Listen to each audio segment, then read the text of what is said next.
श्री राम ने केवट से नाव मांगी, पर वह लाता नहीं। वह कहने लगा, मैंने तुम्हारा मर्म जान लिया है। तुम्हारे चरण कमलों की धूल के लिए सब लोग कहते हैं कि वह मनुष्य बना देने वाली कोई जड़ी है, जिसको छूते ही पत्थर की शिला सुंदर स्त्री हो गई।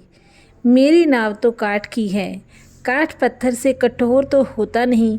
मेरी नाव भी मुनि की स्त्री हो जाएगी और इस प्रकार मेरी नाव उड़ जाएगी। मैं लुट जाऊंगा अथवा रास्ता रुक जाएगा, जिससे आप पार न हो सकेंगे और मेरी रोज़ी रोटी मारी जाएगी। मेरी कमाने खाने की राह भी मारी जाएगी। मैं तो इस नाव से सारे परिवार का पालन पोषण करता हूँ, दूसरा कोई धंधा नहीं जानता।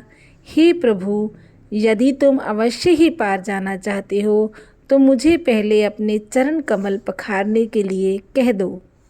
हे नाथ, मैं चरण कमल धोकर आप लोगों को नाव पर चढ़ा लूँगा। मैं आपसे कुछ उतराई नहीं चाहता।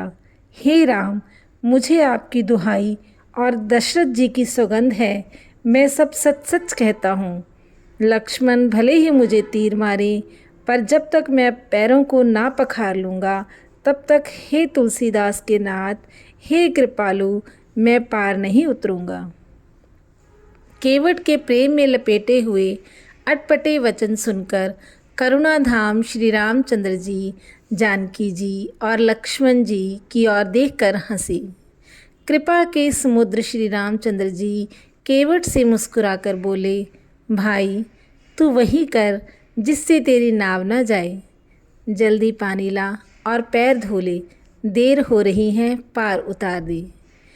एक बार जिनका नाम स्मरण करते ही मनुष्य अपार भवसागर के पार से उतर जाते हैं और जिन्होंने वामन अवतार में जगत को 3 पग से भी छोटा कर दिया था, 2 ही पग में त्रिलोकी को नाप लिया था, वही कृपालु श्री रामचंद्र जी गंगा जी से पार उतारने के लिए केवट का निहोरा कर रहे हैं। प्रभु के इन वचनों को सुनकर गंगा जी की बुद्धि मोह से खिंच गई थी कि ये साक्षात भगवान होकर भी पार उतारने के लिए केवट का निहोरा कैसे कर रहे हैं। परंतु समीप आने पर अपनी उत्पत्ति के स्थान पद नखों को देखते ही उन्होंने पहचान कर देव नदी गंगा जी हर्षित हो गई। वे समझ गई कि भगवान नरलीला कर रहे हैं। इससे उनका मोह नष्ट हो गया और इन चरणों का स्पर्श प्राप्त करके मैं धन्य होंगी, ये विचार कर वे हर्षित हो गई।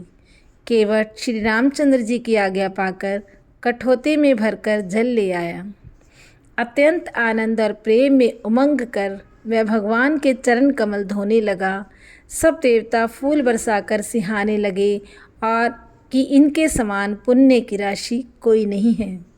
चरणों को धोकर और सारे परिवार सहित स्वयं उस जल चरणोदक को पीकर पहले उस महान पुण्य के द्वारा अपने पितरों को भवसागर से पार कर फिर आनंद पूर्वक प्रभु श्री राम जी को गंगा जी के पार ले गया।